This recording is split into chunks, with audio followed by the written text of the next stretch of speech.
आप सुन रहे हैं दिल जान म्यूजिक को।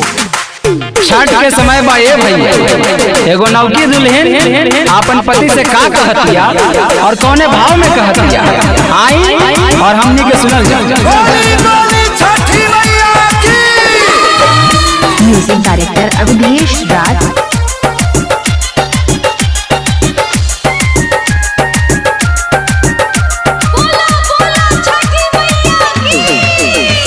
बहंगिया बसवा के लाइदा पिया, बहंगिया बसवा के लाइदा पिया, जोड़ कलश पदौरा भी मंगाइदा पिया, जोड़ कलश पदौरा भी मंगाइदा पिया, करब छठ के बरतिया बसरधा पिया, बहंगिया बसवा के लाइदा पिया, बहंगिया बसवा के लाइदा।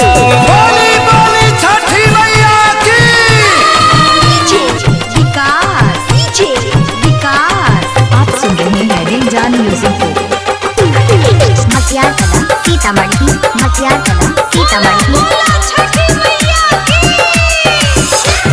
झरिया से किनली है फल फल हरिया, पियरी दिलई है जाय के गया सहरिया,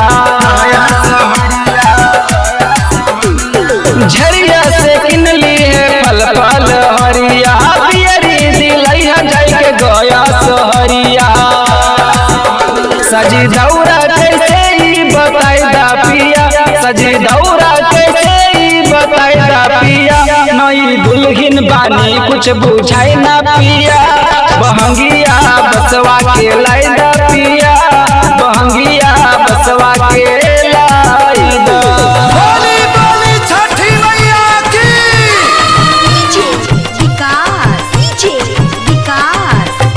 म्यूजिक डायरेक्टर अवधेश राज। सीतामढ़ी अर्घा देवे गंगा घाटे किनारे, सूरज देव खुश रखी सब परिवारे, अर्घा देवे छठी घाटे किनारे, सूरज देव खुश रखी सब परिवारे,